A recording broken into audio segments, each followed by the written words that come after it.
Doktor periksa dia punya punda kencing tak ada masalah. Bila doktor cek dia punya perut dengan hati dengan limpa dia ada sedikit besar.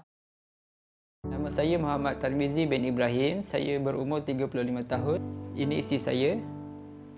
Nama saya Wan Nur Amani binti Wanuddin, umur 32 tahun. Anak kami bernama Muhammad Isdaniel, berumur 5 tahun. Dia mengidap penyakit Gaucher's disease.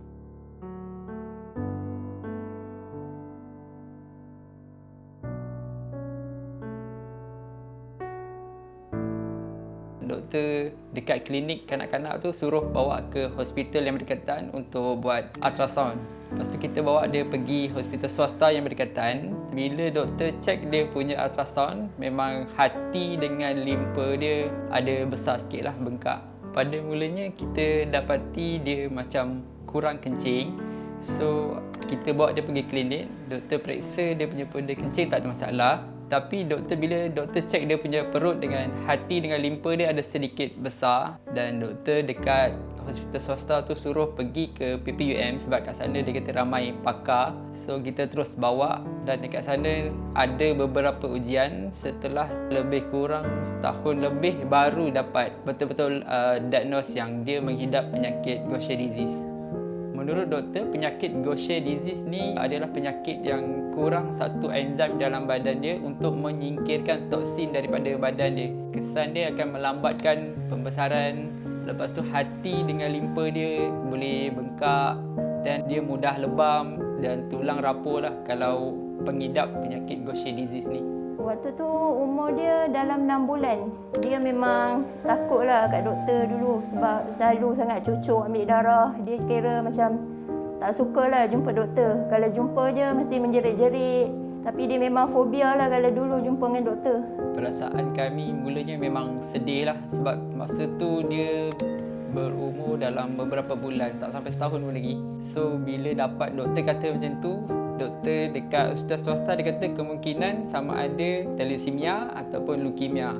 Terus dia suruh pergi ke hospital PPUM. So bila dengar doktor cakap macam sama ada leukemia atau thalassemia untuk anak first, kami memang sangat sedih. Lagi satu dia kecil lagi. Memang sangat susah sikit lah nak terima pada mudanya. Kita orang dapat tahu saya mengandung kan Isdaniel, memang happy sangat lah sebab memang tunggu kan anak pertama, untuk mendapatkan anak pertama. Awal-awal tu memang saya down sangat lah. Rasa macam dunia ni memang gelap. Lepas kita orang tengok Isdaniel, dia macam penyakit yang rare, tapi dia macam dia boleh survive untuk diri dia, untuk dia macam nampak dia kuat. Jadi kita orang pun jadi kuat sebab tengok dia pun dia kuat. Bila doktor bagi tahu yang Daniel ni diagnose Gaucher disease, kita rasa macam blur. Lepas tu bila doktor terangkan sikit, lepas tu rawatan dia macam mana, memang belanja besar. So kami rasa macam sedih. Tapi doktor banyak bagi support, persatuan bagi support. So kita tak ada rasa tertekan seorang-seorang. Rawatan ni doktor kata seumur hidup, melainkan doktor suggest kalau dia ada adik-beradik lain, dia suggest untuk buat transplant, bone marrow transplant. Pertama sekali rawatan dia dengan kos yang tinggi.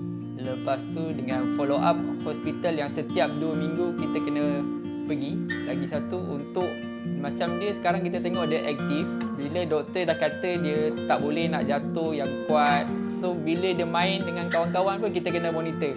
Baran dia nak jaga Isdaniel ni memang kena beri dia perhatian 100% lah. Sebab hati dengan limpa dia membengkak. Kalau jatuh boleh menyebabkan pecah. Kalau dia bermain ke apa ke memang kena tengok lah. Takkan biar dia seorang-seorang lah. Orang luar yang tengok Isdaniel ni, yang tak kenal dia kata Daniel ni macam kanak-kanak biasa je.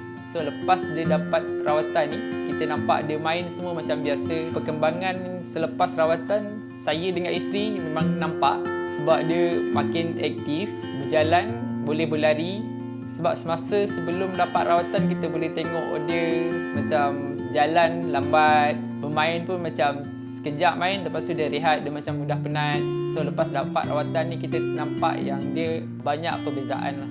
Perasaan saya dengan isteri sangat bersyukur sebab Pada mula kami tak pernah dengar pun penyakit ni dan penyakit ni pun jarang jumpa. Saya menyarankan rakyat untuk lebih memahami sebab Isdenia ni nampak luaran dia sempurna tapi dia memang mempunyai penyakit yang mana kami dah banyak menghadapi cabaran dan dugaan untuk menjaga Isdenia dan mengharapkan persatuan macam MLDA dapat terus memberikan sokongan untuk pesakit macam Isdenia.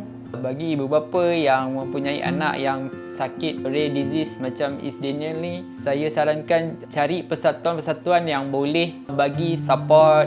Lepas tu minta pendapat doktor macam mana nak hadapi, nak besarkan anak yang macam ni. Jangan terlalu tertekan dan duduk satu family tanpa support daripada orang luar. Orang luar tak tahu yang kita hadapi problem ni, kita akan lagi stres dan tak ada jalan keluar. Saya sebagai seorang ibu mengharapkan Isdenia akan sentiasa berada dalam keadaan sihat. Penyakit ini memerlukan perawatan yang berterusan seumur hidup dan kosnya yang terlalu tinggi. Oleh itu kami memohon dana-dana untuk kebajikan dan ubat Isdenia yang berterusan.